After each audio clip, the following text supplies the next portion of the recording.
Okay, Urbana class. I'm lecturing from Chicago today, and we're going to complete the scan, parallel scan algorithm, and so that you can finish MP 5.2. And then, as promised, I will try to finish a few minutes early today, and then we can go into the matrix multiplication formulation of convolution layers for neural net, your final project. So this is where we left off last time. We introduced the, first we introduced the Kogi-Stone algorithm, and then we showed that the computational complexity is n times log n. And here, then we went on and introduced Brand-Kuhn. Brand-Kuhn's computational complexity will be lower, and, but we first introduced what it is, and this is where we left off. So we showed the 16-element scan, where we have the reduction phase, where we go from the leaves, all the elements, all the way to the reduction element in the highest element position. And then we also have all these partial sums available at the various locations in the shared memory. And then we go to the reverse scan path, or the sometimes we call it the backward path, where we actually use all the available parts to assemble the final results. So this is the first step, where we place the half reduction results into the 3/4 position in the shared memory, and then we recursively go down. And if you see that we have here all these sections, where we will recursively place the half position to the 3/4 position in each of the smaller sections, and then we go down and place, and take all the results from the element and all the sums from the previous positions into the final outcome of the the elements that don't have the final results. So if we look at each element, so let me go through the key elements here, and this will give you the critical intuition when you work on your MP.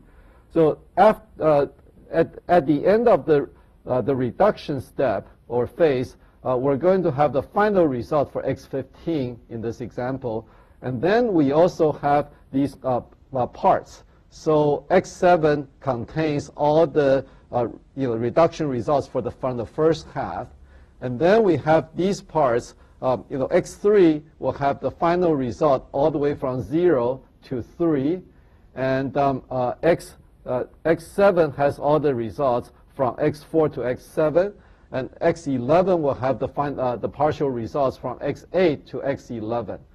Now, we also have some partial results up here, but these partial results are just the 2-element results, X0 and X1, X4 through 2 and X3. So these are also the partial results. Whenever we have a bigger result, we tend to only use the bigger result. So even though when we look at the X7, the partial results for X0, X7, X6, X7, and then partial results for X4 through X7 are overwritten in the reduction process. So what's left in X7 will be the partial result of all the elements from 0 to 7. So essentially what we have in each position, each of these positions, is going to be the longest possible partial result from the elements, previous elements, to the current position. So now when we begin to work on the reverse a reduction phase, we would first start by taking the X0 to X7 result, accumulate that into the X11 position, so that now we have the accumulated results for all the way from x0 to x11 in x11 now. And now, when we go down to the next level, we see that for x5, for example, as long as we take the x5 result, which is the x4 and x5, and then we have the x0 through x3 all in accumulation result into x3. So if we take these two together, we produce the final answer for x5. Same thing for x9 and same thing for x13.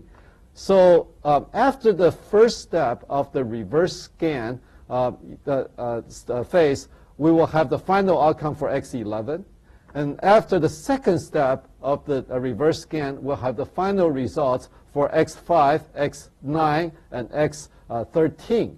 And finally, when we look at the last step in the reverse scan phase, we will take, we will generate the final outcome for x2, x4, x6, x8, x10, x12, and x14.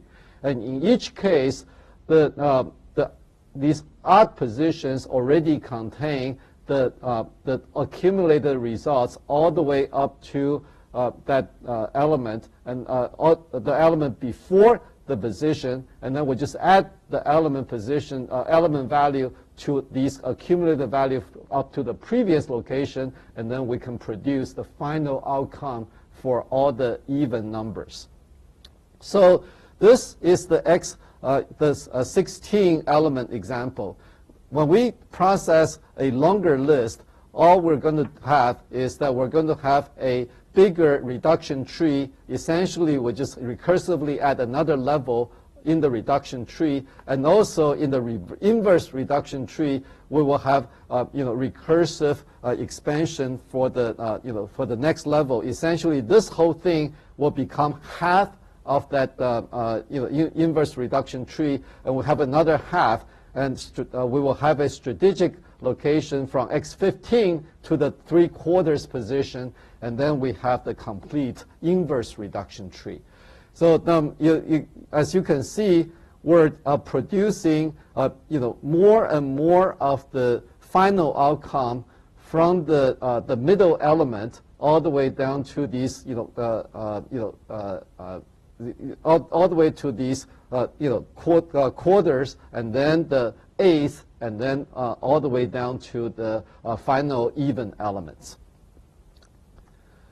So now we are ready to look at the code. The code is actually quite simple once you understand the conceptual design of the algorithm. The code really reflects that conceptual reduction tree, and you will imagine that we have a stride variable that essentially determines the distance between the element and its previous element in the reduction tree when we do the addition. So we would you would expect that we start with half the number of threads being half of the number of elements, and then we will be halving the number of active threads in each iteration of that reduction tree computation. And so we're going to need to do sync threads in each phase, just so that we make sure that before we start the next phase, we're going to be able to have the results, all the results that each thread will need from the previous step. Also, because in the Brancombe, this is a very subtle but important difference between Brancombe and Kogi-Stone. The subtle difference is that when we write into the output, each thread is only going to be overwriting its own input from the previous step. So if you look at the output for the thread that's mapped into x3, this thread is only going to overwrite its own input. It's not going to mess with anyone else's input from the previous step.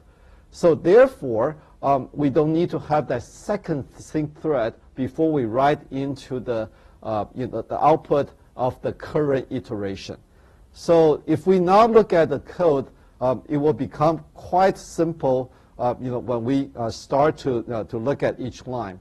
So we will start with strike 1 because in the first level of the reduction tree, all the threads will be adding one element and it's the previous element in the list. So stride is 1.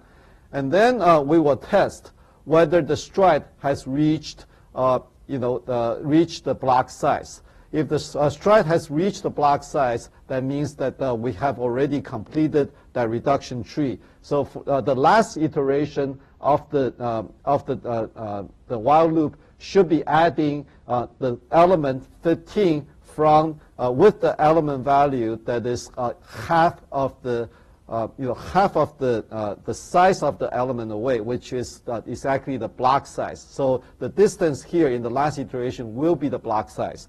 So we will be testing for less than 2 times the block size. Essentially, the last iteration of that while loop will be stride equal to block size.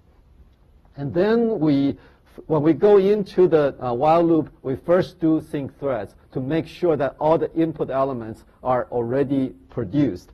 And this includes the first iteration. Remember that first iteration will be right after all the threads load the input elements into the shared memory. So this sync thread will guarantee the loading process is complete before the beginning of that first iteration. And then in all the subsequent iterations, we're going to have the sync threads being to guarantee that the calculation of all the threads from the previous while loop iteration have completed. So then once we go into the current iteration, we will map the thread index into data index. And this is a much more sophisticated mapping than the reduction or the reduction MP. The reason why this is sophisticated is because this is similar. This is actually quite similar to the more thread efficient computation of the reduction MP, the version of the reduction MP. So basically, what we're really trying to do is this.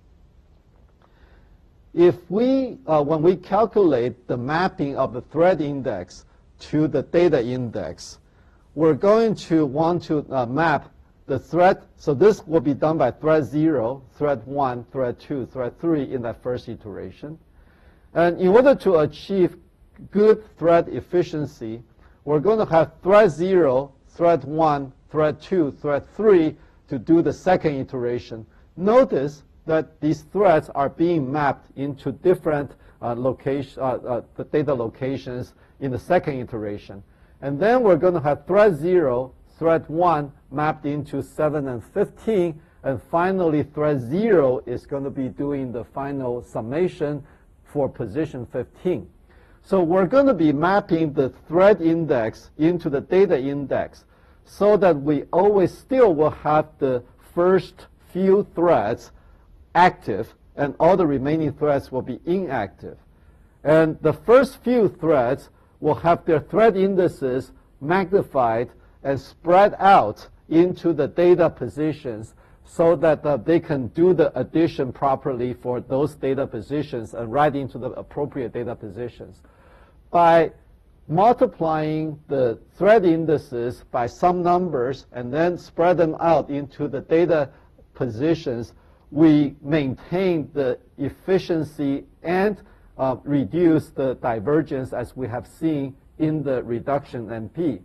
So that's why at the first iteration, if we look at all the thread index to data position mapping, we see that we want to map all the thread numbers into odd numbers, right? Thread 0 will go to x1, thread 1 will go to x3, thread 2 will go to x5. And then the next iteration, we want to map all the threads into the multiples of 4 minus 1. And then we will want to map all the threads to multiple of a's minus 1. And finally, the multiples of 16's minus 1.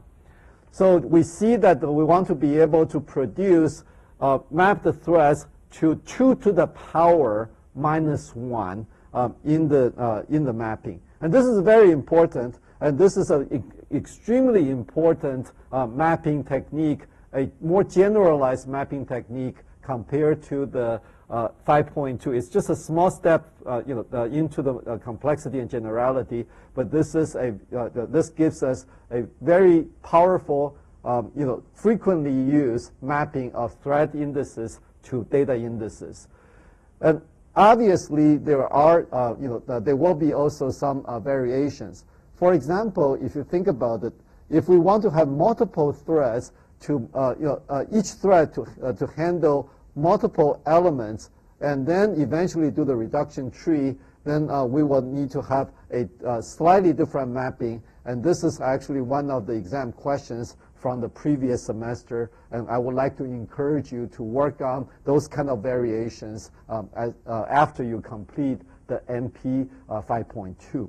So here, if we look at the thread to data index mapping, we take the thread index dot x, we plus 1. This is the reason for doing this is to shift thread indices from 0, 1, 2, 3 into 1, 2, 3, 4. So we add 1 to all the thread indices. So now we have all the thread indices to to be non-zero integers, and then we take that and multiply by stride times 2. And the reason is for the first iteration, we wanted to be 2 minus all the indices to map to 2 minus 1, all the odd positions. So stride is 1, but we want to start that multiplicative factor as 2. So we multiply 2 to stride, and then multiply that to the shifted thread index. And then we subtract 1 to put them into all the odd positions.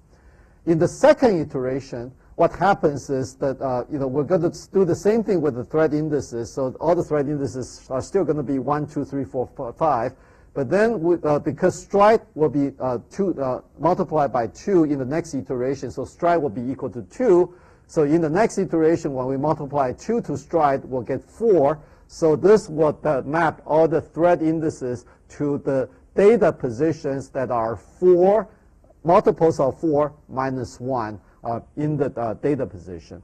So, so naturally, the index gives us the exactly the position that we want to have the threads to work on in each iteration. Now, if we go back, go to the actual addition, the thread index is going to be mapped into the data position that we want to accumulate for that iteration. And then so it's going to take that position's value, and then it's going to reach back into the position that is stride distance to the left of this element. And I add those two elements together and accumulate into the t-index position. So this implements the operation where a thread is mapped into a position. It's going to take the position's value, and it's going to reach to the left and grab the value that is stride distance away, and put that into the mapped position for the thread. So this gives us the accumulation part. And it's very important that we do this test, because the test tells us whether the thread is mapped into a position that's within the valid range. Remember, in every iteration, the stride is going to get bigger, and then the position of these threads are going to be mapped more and more towards the higher data index. So some of the threads will then be mapped into the higher position, the position that is outside the valid range. For example, half of the threads that were active in the first iteration, will now be mapped beyond the valid range in the second iteration. So none of these 4 threads that were active in the first iteration should be still active in the second iteration. So that's why in the kernel, we will test whether the mapped index is still less than 2 times block size, because the 2 times block size is the total size of the data in the shared memory. And also, we want to make sure that we know that the index minus stride is greater than or equal to 0.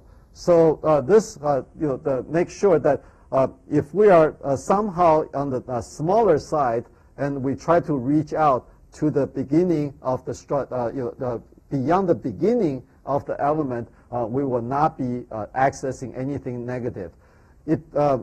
For the way that we set up these indices, it shouldn't happen, because the zeros index should be mapped into the position that is big enough that you will always be able to have the stride value that's within, even after we subtract the stride value, it should be still in the valid range. This is just a good programming practice to do that explicit check to make sure that we're within the range of both the left side and the right side when we map thread indices into data indices. But for this particular code, since we can prove that the index is always going to be greater than or equal to stride, you know what? We should be okay that we can omit this one, and you should be able to try that in the lab. And after we do the accumulation, we're going to multiply bump the stride value to the double the stride value for the next iteration, and then we go back to the iteration, and we will use the sync threads to make sure that all the activities of the previous iteration have completed before we move on to the next iteration. So the reduction step is actually very, very close to what we have in the MP 5.1. But the biggest difference is that in MP 5.1, we're accumulating all the way to the zeros element.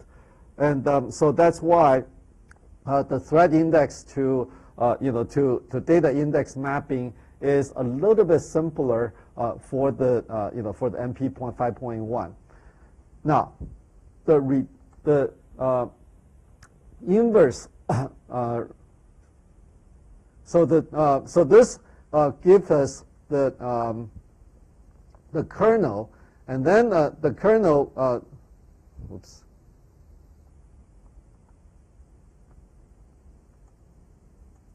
Okay.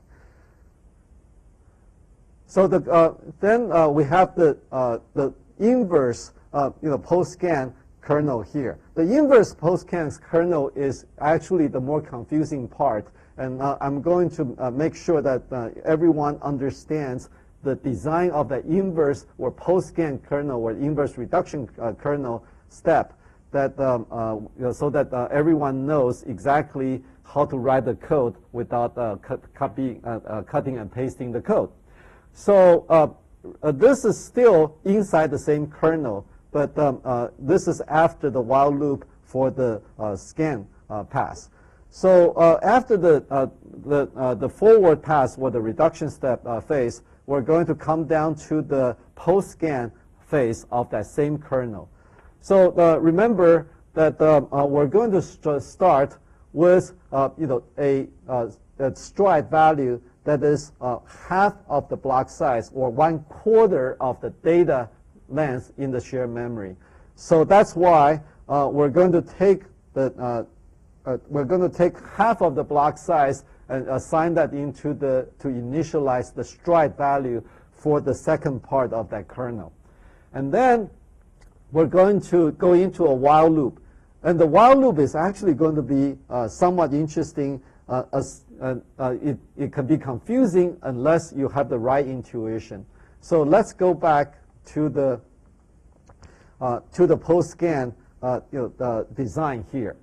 So when we look at the post-scan phase, the graph looks a little bit different. And if you look at the positions, if you look at the sort of the positions of the of the accumulation, it appears that the position of accumulation is different from the forward or reduction step.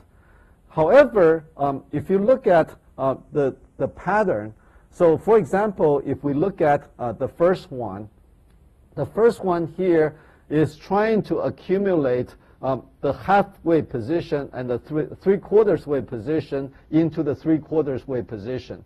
So it appears that you're accumulating into a different position. However, the way that we can look at it is that we can still map thread 0 to the middle position, okay? And if we map that thread into the halfway position, then we can still take the value of this halfway position and reach to the right, okay? Reach to the right into the quarter distance away, and then accumulate into that quarter quarter length away position. So instead of mapping the thread into this three-quarters position, we will still map the thread into the half position, because that gives us still the same mathematical thread to index mapping. However, when we do the accumulation, we will take the value of the mapped position, reach to the right to fetch the value of the quarter-way position, and we add the value and write into that three-quarters position. So this is key to the simplification of the post-scan step. So if we go to the code, this is exactly what we expect to see. Into the code, we still have, we'll test whether, we have finished the execution. And now the test is when the stride value, the last iteration is going to be stride equal to 1. So we're going to be testing if stride is greater than 0. If stride is greater than 0, we're going to skip and finish the while loop. And then, we still need to do the sync threads to make sure that all the threads have indeed completed the previous iteration. And then you see exactly the same thread in index to data index mapping because of the design. So we will still map all the thread indices to the 2 to the power minus 1 positions. This is the simplest mapping that we can have for this kind of computation. And so we're still mapping all the threads to the positions that we did in the reduction phase of the computation. However, when we do the accumulation, we're going to take the index, the map position value, and the value that is to the right by the stride value. This is exactly what we're explaining earlier. So we're going to go into, we're going to the map position. We're going to take the value in the position that is stride away to the right. We add together the value and we write into the position that is stride value to the right. And we do that for each iteration. We take the value that is stride away to the right, we add it together, them together, and we write into the stride position to the right. So this gives us the accumulation statement where we take the mapped position, we take the position that is map position plus stride value to the right, and then we add them together, we write into the position that is the map position plus stride value to the right. So before we do the right, we'll do the computation. We need to make sure that when we reach to the right, the index plus stride is still within the data valid range. So we want to make sure that the stride value plus the index value still gives us a valid data position in the shared memory array. So this has to be less than 2 times the block size. So basically what we're testing here is that, for example, in this step, when we map the thread index 0 into this position, when we add the stride value, which is half the block size, we will end up in the right place. However, thread 1 will be mapped outside this range. It will be mapped into the position that is right after position 15. So that would disqualify thread 1 from participating. So that's why in the first iteration of the while loop, only thread 0 will participate in the in the while loop execution, in the accumulation. And then when we come down to the next iteration, when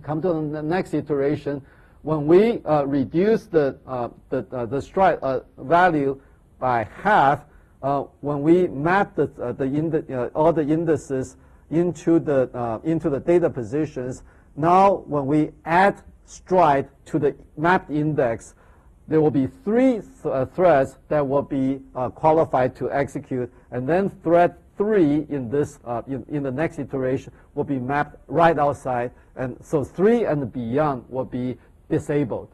So then we will have another the next one will be 7 threads and so on. So we will have increasing number of threads participating in that while loop, and towards the end we will have all the half number, the entire thread block participating in the end. Okay, so this gives us the design of the post-scan.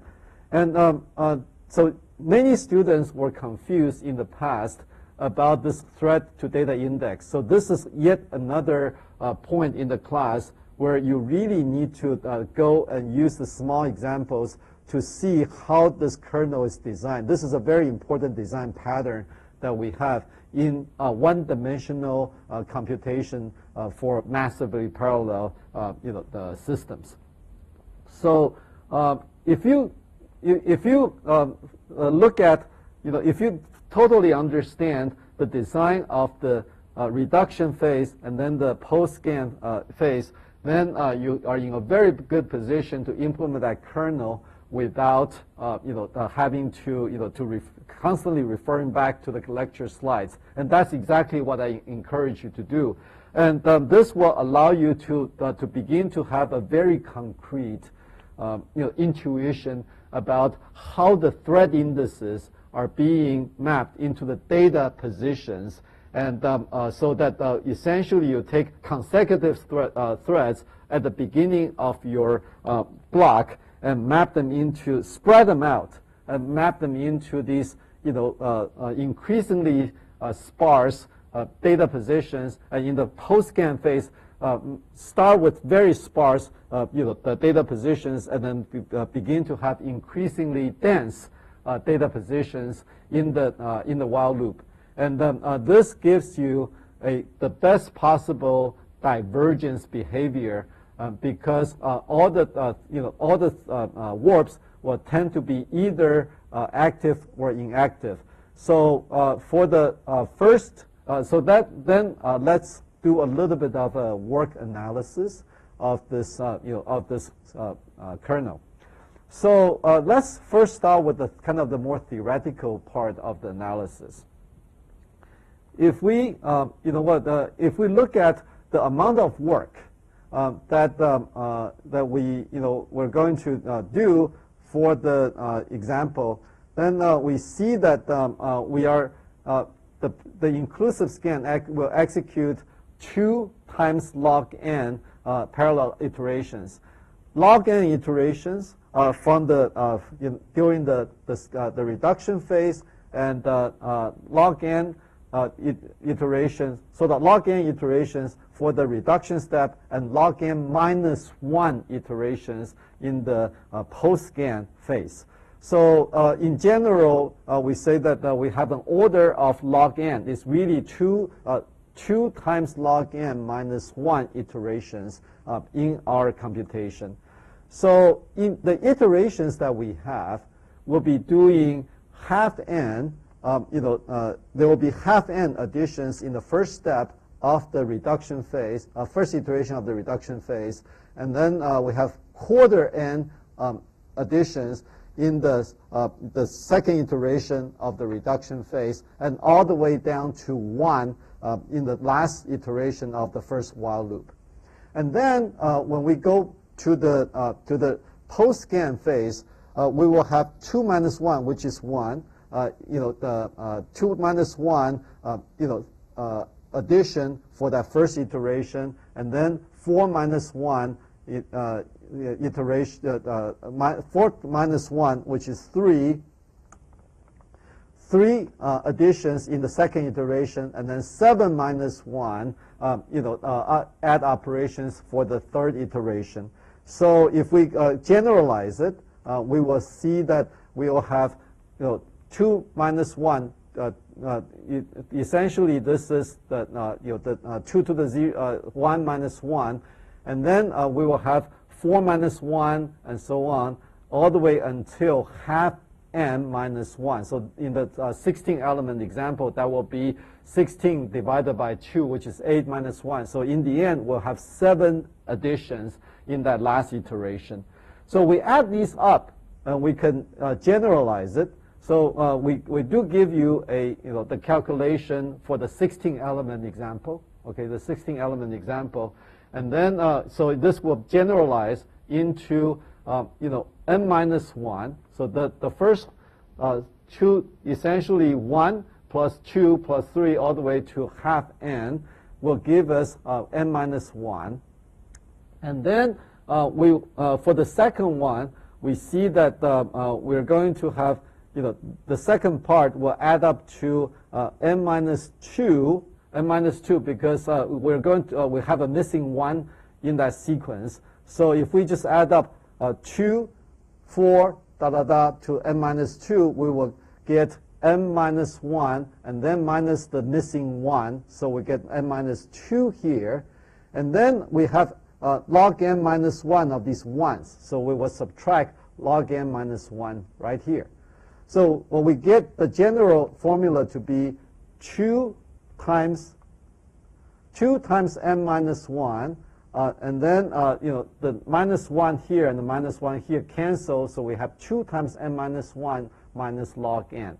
So the complexity of this algorithm in the end is going to be dominated by this term, so it's order n work. It's actually 2 times n.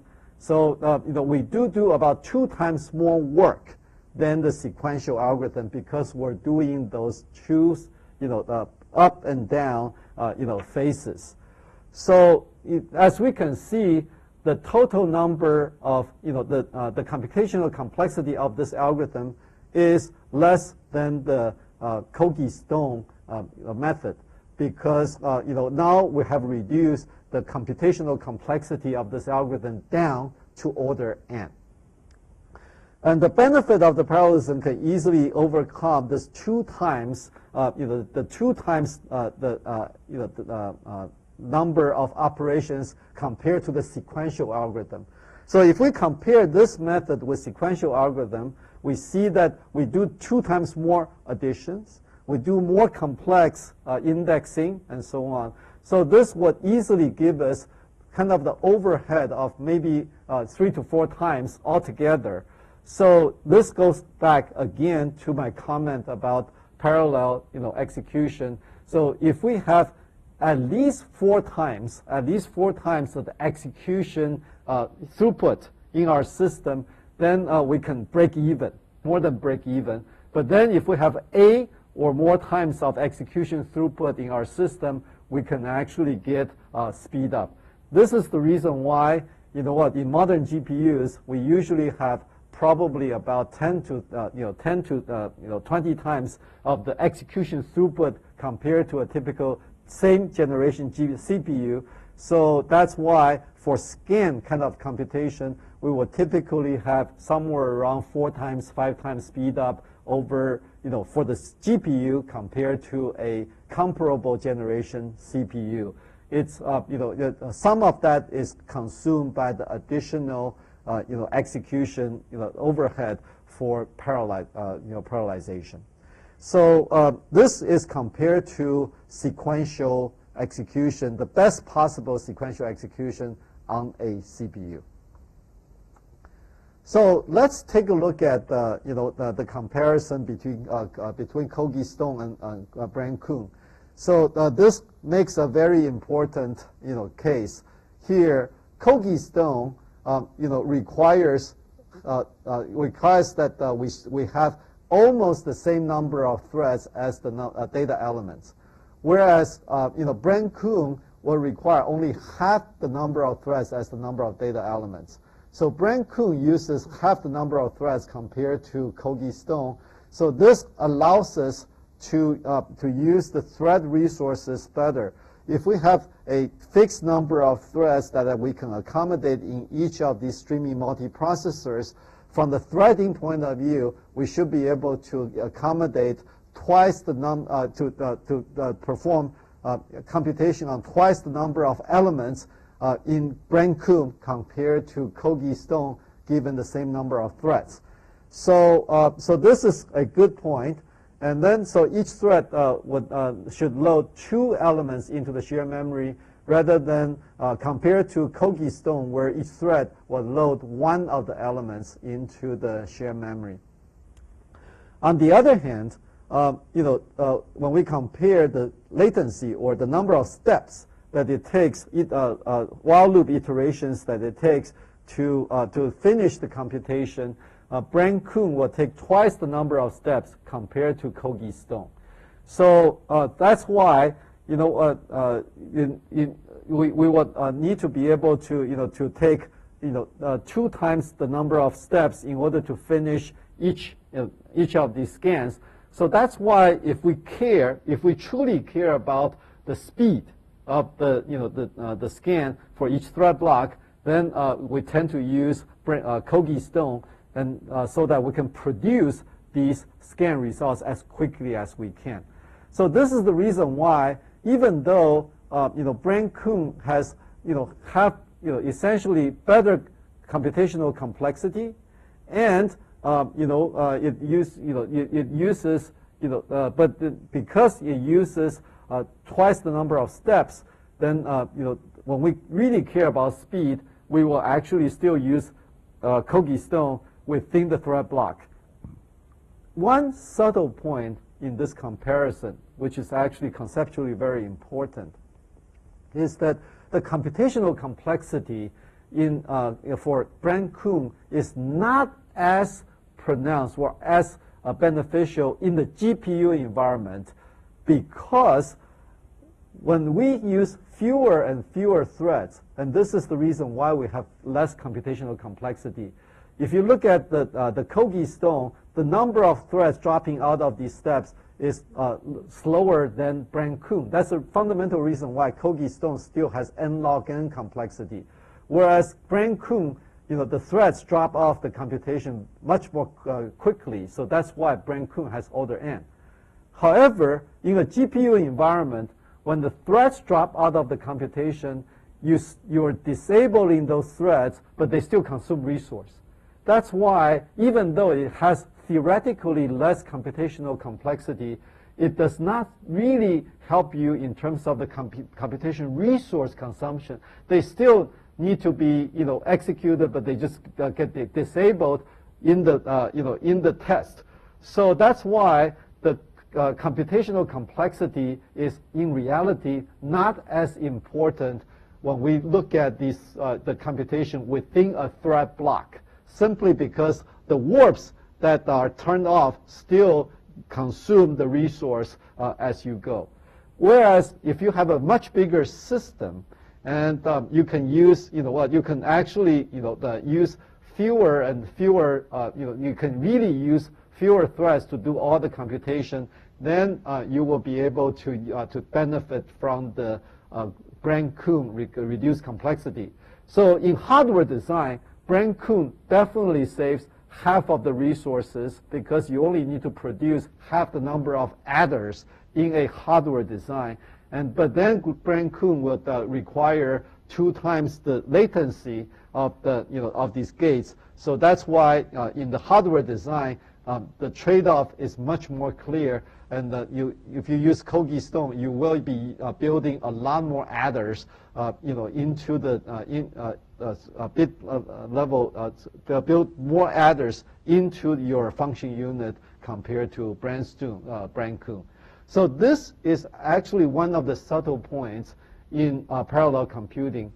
If your system will use threads anyway, and these threads are going to be just disabled, or they will be using some execution resource, but they're going to be disabled from accessing memory and then writing into their destinations, then the computational complexity of these n log n versus n algorithms may not be as big as you expect them to be when you learn them in the sequential execution programming.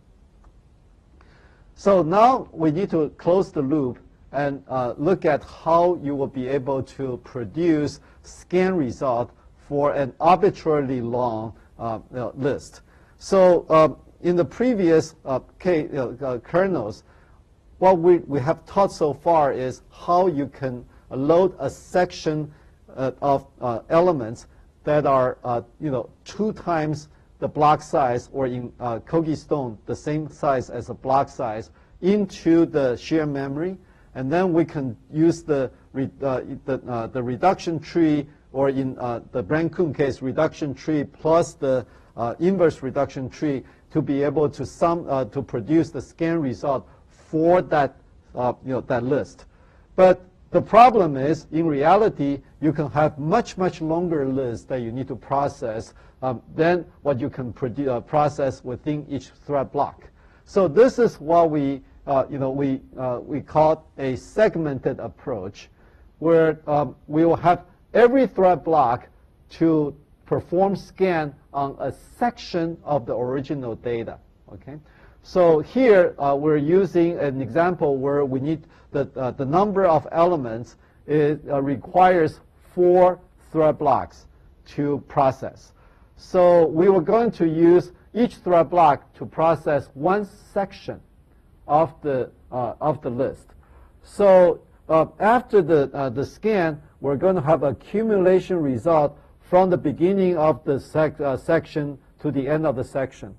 And for the next thread block, we're also producing the result from the beginning of that section to the end of that section. And here, for the next thread block, we're going to be producing result from the beginning of that section to the end of that section. So we're not quite producing the correct total scan results, because the element in the original list here should produce, the position should have accumulation result from the beginning of that list all the way to that position, whereas the thread block can only produce the results from the beginning of the section to that position. So this is what we call this the sectional results of the scan. So we're going to, after this first phase, we're only going to have these segmented scan results, available in their shared memory. So what we're going to do is that we're going to actually store the block sum. Okay, we're going to store the block sum into a block sum auxiliary array in the global memory. So each thread block is going to be using its thread block ID 0, 1, 2, 3. Only one of the threads in the thread in each thread block need to do this. Thread 0 or anything that you choose, and then you use your thread block ID to write your block sum. To write your block sum into an auxiliary array. And why is this? Because we can do a quick scan on these block sums to produce a scan result for this auxiliary array. And this elevates. Originally, we have these block sums in these in the last positions in the shared memory, but here now, after this scan, we have elevated these block sums into the appropriate scan results for these positions, because now this the block sum position 1 is going to have, after the scan, is going to have the cumulative results all the way to this position. And so after the scan, we can elevate all these elements into the total scan result, and all these other elements are still not not up to the correctness, but at least we have these key positions in reflecting the total scan result for the entire list after this scan block sum calculation. And then we will go ahead and take each of these elements, the element from the block 0 is going to be used by block 1 because this element contains the total sum all the way up to this location. So if we add this value to the partial scan result for block 1, we will be able to bring all the elements in block 1, processed by block 1, into the correct final scan result, because now all of them will also contain the cumulative partial sum all the way to the end of the scan block 0. Same thing with scan block 2. We can take the scan result at the end of the scan block 1. So we'll take this result, and then we add it to all the partial results of scan block 2. And that will bring the results of this section into the final scan value. So we do this for all the thread blocks, and then we complete the final scan. So this is a 3-step process to produce a final scan outcome, for an arbitrarily long array. And there's one thing that we need to be very, very careful when we use these kind of steps. It turns out that in order to use these data in the registers and shared memory for one thread or one thread block, you will not be able to use these values for other thread blocks. So data that is in registers and shared memory of one thread block are not visible to other blocks. So in order to make the data visible, the data has to be written into the global memory. However, any data written to the global memory are still not visible until you reach a memory fence. This is typically the end by ending the kernel execution. So in order for the other thread blocks to be able to see the result that you write into the global memory, you need to terminate the current kernel and then use the host to launch another kernel so that all the thread blocks can now see the contents produced by the previous kernel, all the thread blocks produced by the previous kernel. So then we launch another kernel to continue the execution, and the global memory writes done by the terminated kernel are now visible to all the thread blocks. So that's why we need to do this in the we need to write essentially 3 kernels to be able to process to implement this 3-step process. The first kernel will have all the thread blocks to load the section, its own section, into the shared memory and produce these partial scan segments. And then you write all these partial scan segments into the global memory, and you also write these the sums, the segment sums, into this auxiliary array. So that's the first kernel. The second kernel will launch a single thread block, and the single thread block will do the accumulation, will load the auxiliary array into their shared memory, the shared memory of that thread block, and then it would produce a scan result. You can use this essentially the same kernel to produce that result, the result for the scan blocks, and then you write that into the global memory, and the third kernel will read each thread block will read appropriate element from the auxiliary array that was produced by the second kernel, and then read the appropriate section from the output from the first kernel, and then add the auxiliary element to every element of that section. So that, and then write into the final output, and this gives you the final outcome, and that's the outcome that you can copy back to the host, as the result.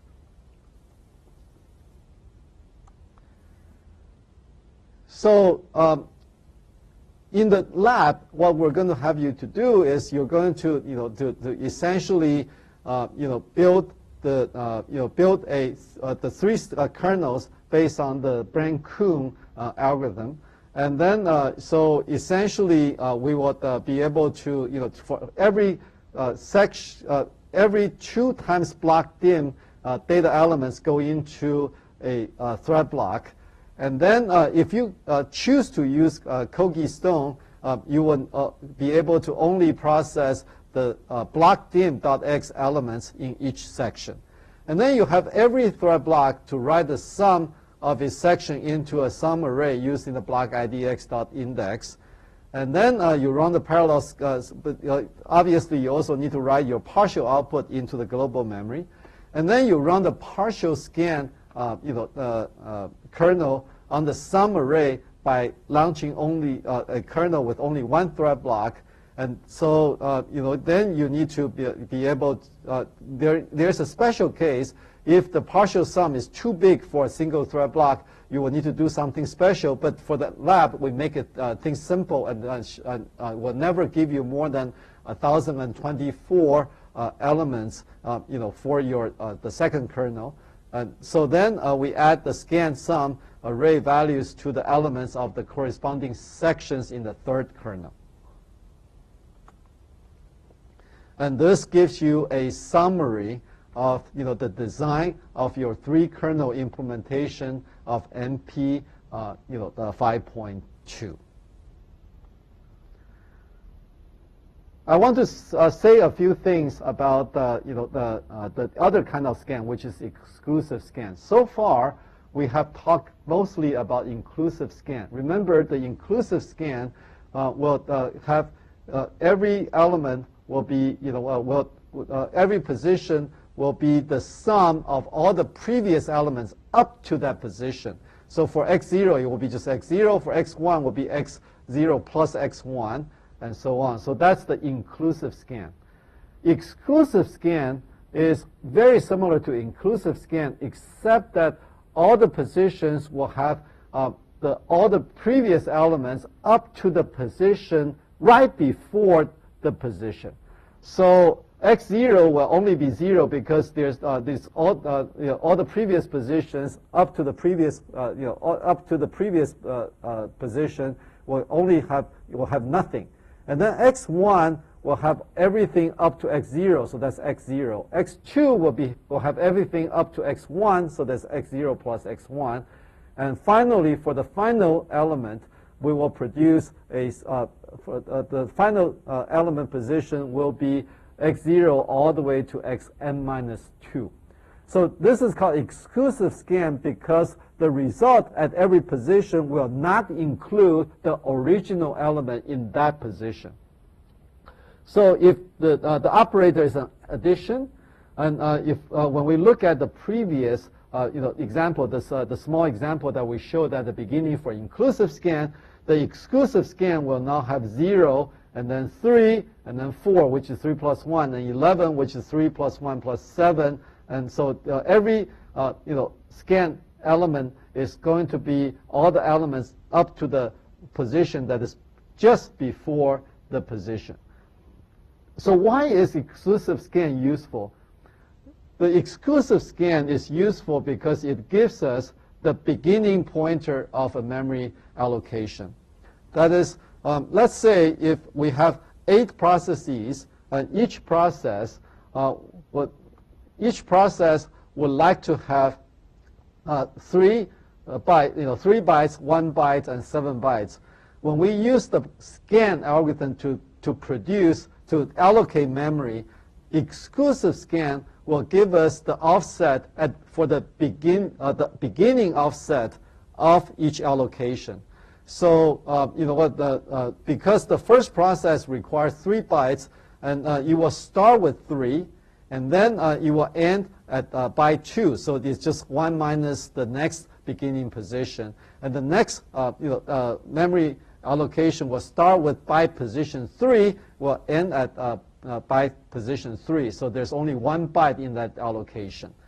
So exclusive scan is often very useful for memory allocation because usually when we allocate memory, we expect to get the pointer to the beginning of the memory block that's allocated to us.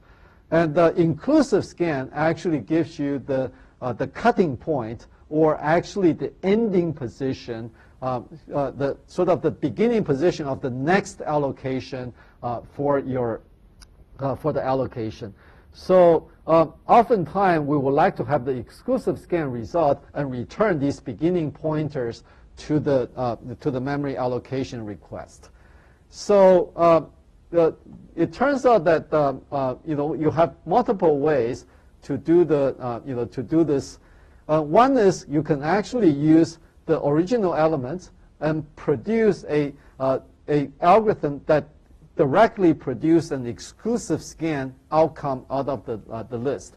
And this is actually available in the literature, and it's a very neat algorithm, and you need to have some little compare and swap kind of operation in order to do the exclusive scan directly. However, there's an even simpler way to do this. The simpler way is you can just adapt the inclusive Kogi scale kernel to be able to do the exclusive scan by shifting the elements when you load into the shared memory. So instead of thread 0 loading element 0 from the original list, you will just use thread 0 to load a 0 into the shared memory location 0. And then all the other threads will load element thread IDX -1 into the shared memory thread IDX.x position.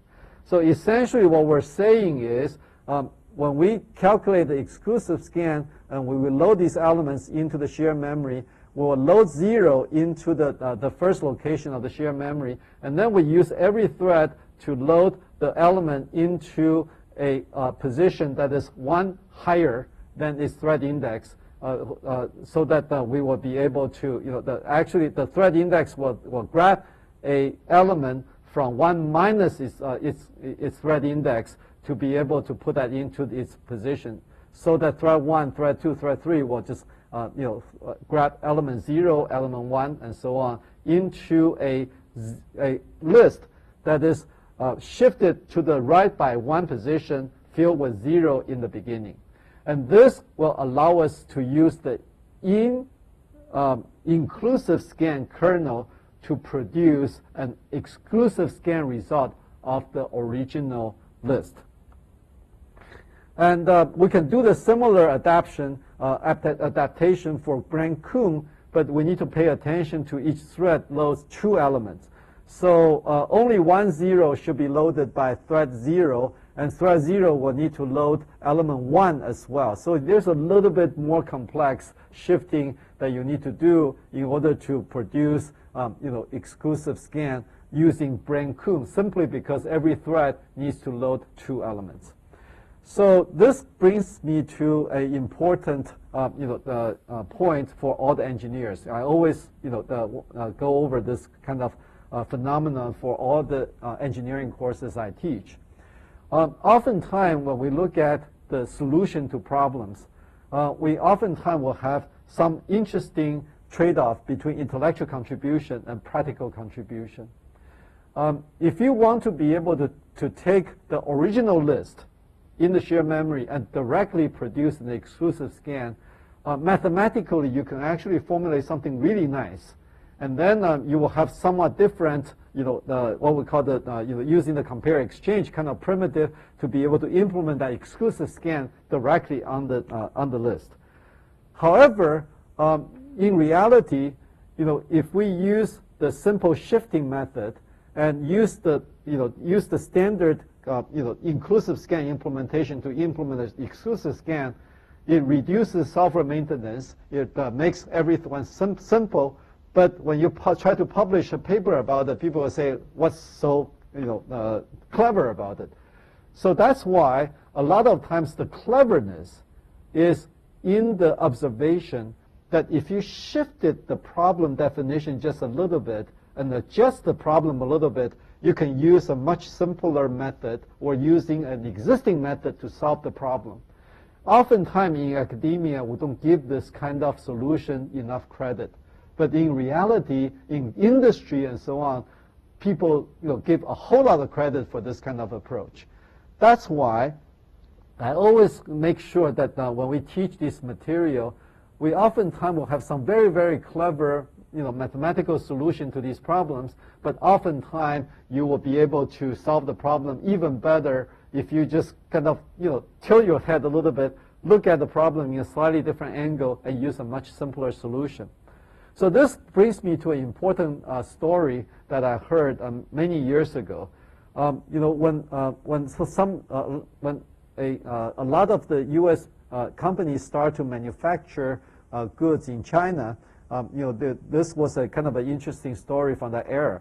So the company was producing these, products in a China, factory, and then it turns out that in the automated, the product line, sometimes the product line would fail to put product into a box, and so once in a while you will have an empty box coming out of the end of the product line. And so the empty box will be shipped to the customers, and the customer will complain and say they received these empty boxes. And so the company was trying to solve this problem. So the engineers in the U.S. started to work on the problem. And then after a few months, they came up with a very elaborate solution. They used a very sophisticated sensor to be able to detect that the box does not have the product inside. So they use ultrasound, they use all kinds of imaging technique to be able to detect that the box does not have the proper contents. And then so the engineer called China and say, I'm coming over to test a new device. And the Chinese manager said, no, you don't need to come anymore. We solved the problem. And so the engineer got really confused. But the engineer decided to go to China and then see what's going on anyway. After the U.S. engineer arrived in China, he saw that near the end of the product line, the Chinese engineers put a huge fan at the end of the product line, and the fan is strong enough to blow the empty boxes out of the product line. And therefore, all the boxes that get come out of the product line now has product in there. So by just using redefining the problem a little bit and understanding that the weight determines whether there is a product, rather than trying to use it as a black box and use all kinds of imaging to determine whether there is product in there, we have a much simpler solution. Which may not be as interesting to some of the engineers, but it actually can solve the problem in a much more reliable and much lower cost way. So this brings us to the end of the scan section. Now, I'm going to go over sort of the next part of the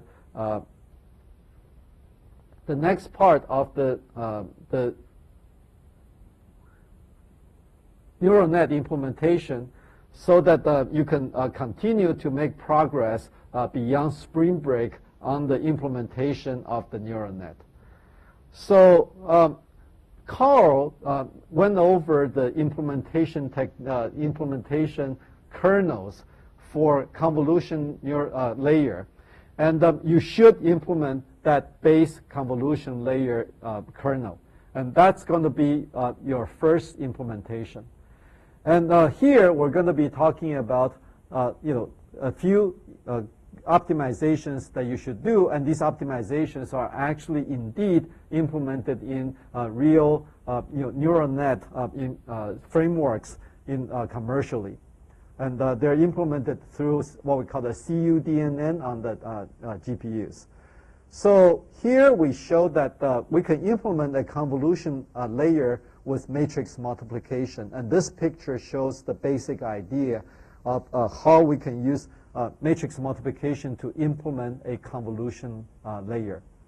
On top of the picture, we showed the convolution layer computation. We have 3 input feature maps or channels, and we want to generate 2 output feature maps.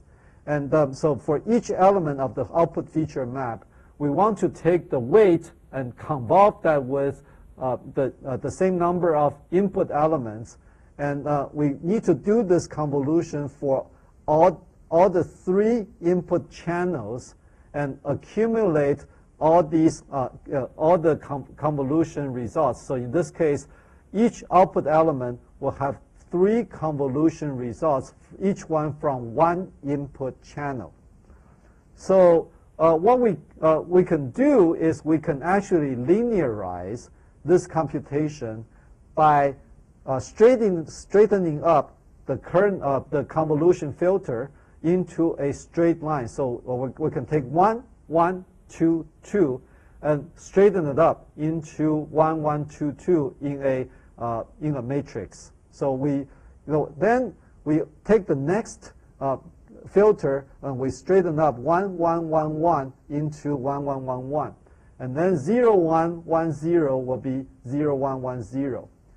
Even though this, conceptually we're straightening up the weights, if you look at it, it's actually just simply a row major layout of the weight, the filter matrix. So this is actually just simply, these two are the same things.